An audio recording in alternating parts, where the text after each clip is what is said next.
اور دوسری بات میں نے یہ دیکھی کہ عمر خلیفہ بنے گا، اور تیسری بات میں نے خواب میں یہ دیکھی کہ عمر شہید بھی کیا جائے گا، عمر شہید بھی ہوگا۔ یہ میں نے 3 باتیں خواب میں دیکھی۔ فرماتے ہیں میں نے آ کے خواب حضرت ابو بکر صدیق کو سنائی، وہ خلیفہ تھے۔ وہ کہنے لگے ٹھہر جا، میں عمر کو بلاتا ہوں، اس کے سامنے دوبارہ سنانا، اس کے سامنے۔ فرماتے ہیں میں نے بلایا حضرت عمر فاروق کو، آ کے بیٹھے، خواب شروع ہوا۔ کا ایک بات تو میں نے یہ دیکھی کہ آپ ملامت کرنے والے کی پرواہ نہیں کرتے، دوسرا آپ خلیفہ بنے گے۔ جناب عمر کہنے لگے چپ کر، ابو بکر کے سامنے ہی کہہ رہا ہے، چپ کر، خلیفہ کے سامنے ہی کہہ رہا ہے۔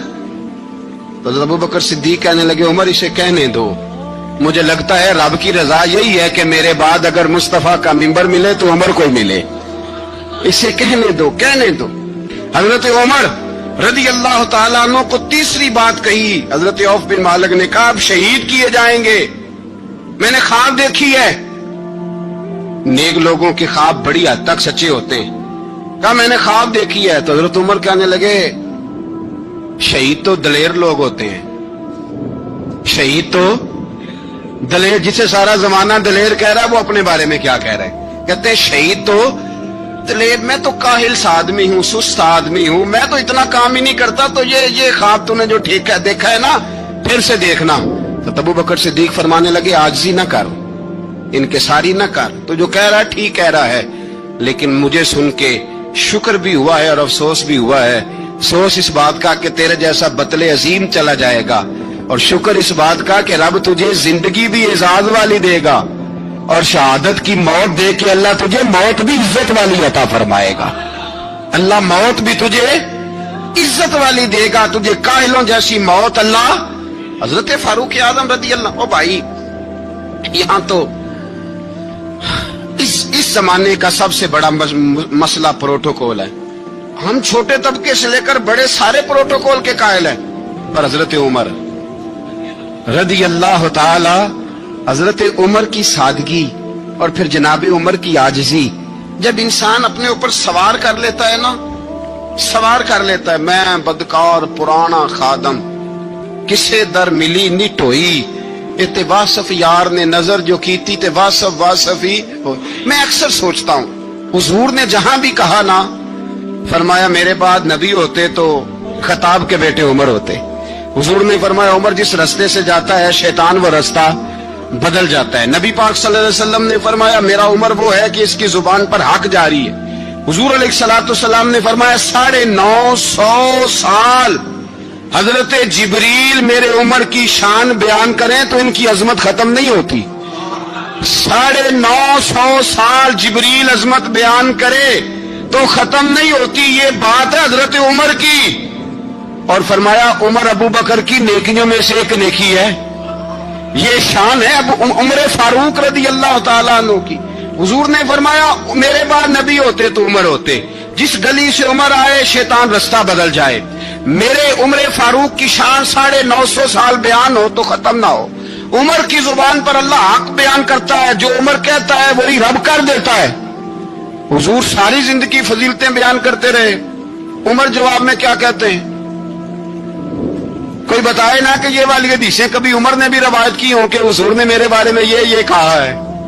یہ روایتیں وہ روایت نہیں کرتے، ان سے جب لوگ کہتے عمر تیری بڑی بات ہے تو عمر رو پڑتے، کہتے میں تو اونٹ چرانے والے باپ کا بیٹا ہوں، میں تو اونٹ چرانے والے باپ کا بیٹا، اونٹ چرا۔ اس سے آگے عمر گئے ہی نہیں ساری زندگی، اس سے آگے لفظ ہی نہیں ادا کی۔ اور میں تو بھائی اونٹ چرانے والا، میرا باپ تو اونٹ چرایا کرتا تھا، 10 اونٹ تھے، میری ڈیوٹی ہوتی تھی، سنبھالے نہیں جاتے تھے، ابا ڈنڈوں سے مارتا تھا۔ ساری زندگی عمر حج کرنے گئے، ایک خشک تنا کھجور کا عمر فاروق رضی اللہ تعالیٰ عنہ نے اس کو اپنے کلاوے میں لیا، رونے لگے۔ لوگوں نے کہا عمر کیا ہوا؟ فرمانے لگے یہاں میں اونٹ چرایا کرتا تھا، یہاں میں اونٹ چراتا تھا، 10 اونٹ سنبھالے نہیں جاتے تھے۔ دیکھو رسول اللہ کی شان، آج ساری امت چلانے کا طریقہ عطا فرما دیا ہے، ساری نظریے سے پیار۔ یار پیسہ کس کو برا لگتا ہے؟ سارے صحابہ مل کے آئے، کہنے لگے عمر فاروق سے کہنا ہے نبی پاک کے زمانے میں تو ظاہراً غربت تھی، ابو بکر کے دور میں بھی غربت تھی، اب تو بڑا مال ہے۔